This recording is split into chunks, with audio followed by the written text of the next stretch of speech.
If I could ask a couple, first of all, what did you do yesterday with the family, and how good is it to have those kind of couple of days that you've had over the last week where you can, is it beneficial to the squad that can happen this time compared to the Euros? Yeah, definitely. I think yesterday was just a chilled day. Obviously I've got my little newborn out here with me, so was able to spend the day with him, which was really special, and obviously get to see my family as well, which was great.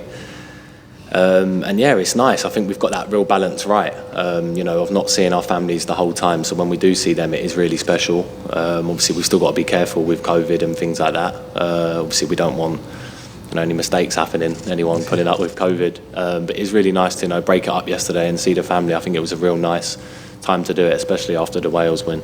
And I think we spoke to Aaron Ramsdale. He said that early in the tournament, penalties were without keepers in practice. Are the keepers in yet, and does that make a difference?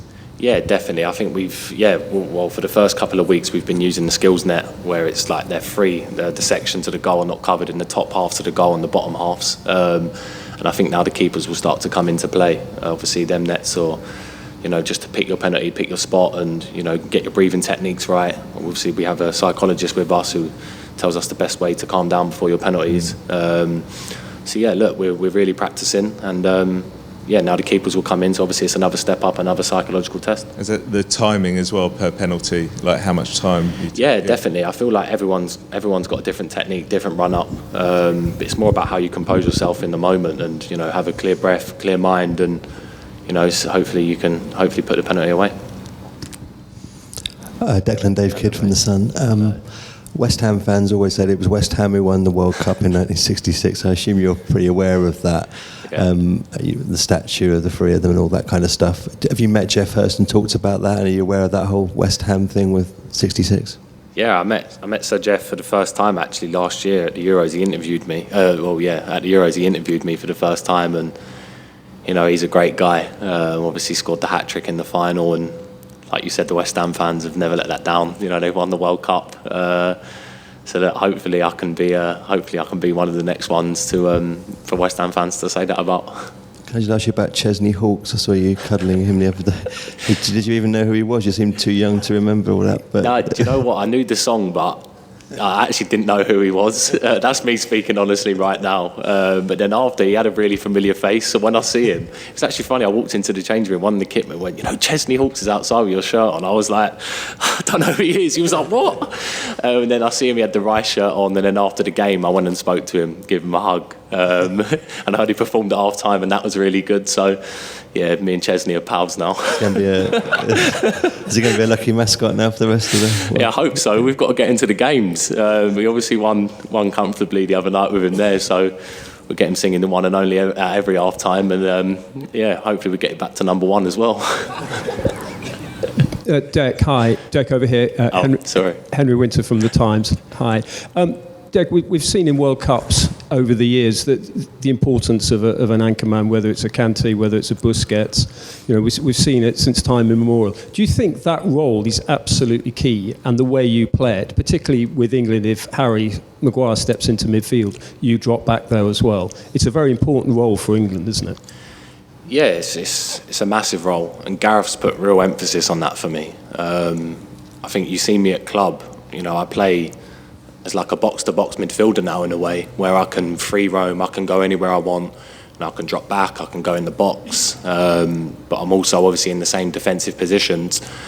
But England, there's a massive emphasis on me, being in the middle of the pitch, having that conversation with Gareth and Steve. I'm not going to go out on the pitch and do opposite to what they're telling me to do. I'm going to go out there and do what the manager says, because we're at a World Cup and that's what's best for the team. So yeah, I think it's really important that I'm doing what they say. That's being in front of the back four, being that central connection, letting our attacking players go and flourish, being there to stop the counter attacks, and of course having that good connection with the back four. So look, I'm really learning on the job, because every time I come to England, I'm always playing this role, and I don't really play that role for West Ham. Obviously, I can play it. So yeah, every time I come here, I'm learning on the job, and I'm feeling more and more comfortable every time I do it.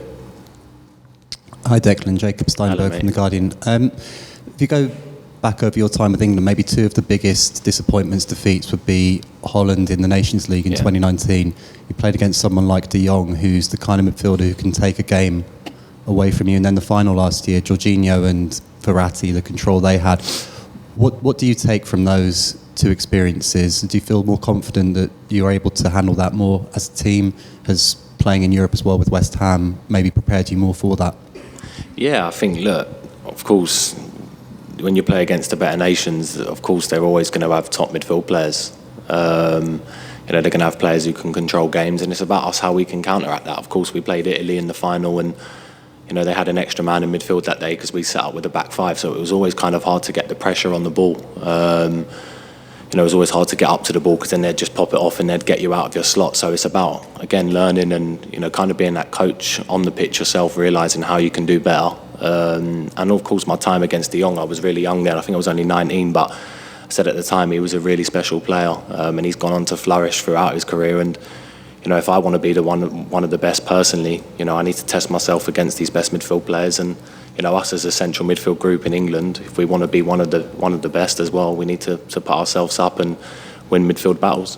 I just wanted to ask you as well about Mason Mount. If you look at social media, you can get fooled into thinking that he's not a good player. You know him better than probably most footballers in the world. So what are people missing with him?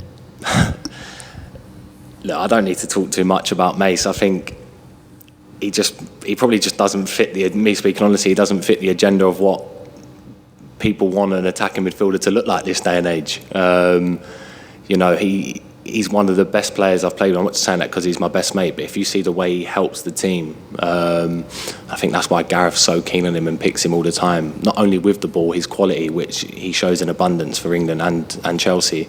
The way he is off the ball, you don't see many number 10s who have that together. And I think he's just such a team player, such a hard-working, honest guy. And sometimes, fans, people online, social media, they just don't like him. For what reason, I don't honestly know. But look, his numbers for Chelsea are incredible. He's obviously won the Champions League, won the Super Cup at such a young age. And for the rest of his career, he can go on and be whatever he wants to be. And I know he doesn't let that noise get to him. So, look, let Mace go and do his thing. When he's doing that, it makes me happy seeing, my good friend, go and perform at the best level. Okay, we've got time for two more. Starting with Neil Squires. Hi, Declan. You referenced earlier watching the games by the pool and playing some games with the rest of the team. Can you just give us an insight into what you get up to and who's dominating the games, what they are? Yeah, no, we've been speaking about it with England. We've been playing this card game called Wolf, and it's about being basically you've got to be the best liar, and basically the villagers have got to snuff out the wolves, and the wolves have basically got to lie and tell everyone why they're not a wolf. Connor Cody's the narrator, so he talks around it and then all the lads have a big discussion on who they think's the wolf, who's not. There's a lot of teamwork ganging up now. Now we've been playing for quite a while, and then at the end of every round you get a vote on who you think it is. So that's been really good. When the Wolves win as well, they do the wolf sound and everything, so it's brilliant. And yeah, just been watching the games, getting treatment. Obviously, it's been good because there's been games, every 2 hours throughout the day. So lads been getting treatment, getting in the pool. The games have been on. So look, it's been really refreshing. Mark Douglas from the Eye. You've got through the group stages without Harry Kane scoring yet. It must be, obviously, I'm assuming his mood's pretty good, but also how great is it to think that he could come alive in the knockout stages as well? Yeah, I don't think we should ever doubt Harry. His goal scoring record speaks for itself. What he's done for England, the goals he's scored speaks for itself. I think if you look I think he's 2 assists now. The goal against Iran for Sterling and the other one the other night for Phil. He's just showing his qualities. He's obviously kind of adapted his role now where he likes to drop in a lot more and link the play, and I think that's where it's good, where we have fast runners, going in. But look, we're all rooting for him to score. He's our captain, and him scoring, getting on top form, that's what we need. And I'm sure, he'll score in these knockout stages now. Thanks to everybody. We've got to get Declan to training, so we'll wrap it up there. Thanks for your time today. See you later. Yeah.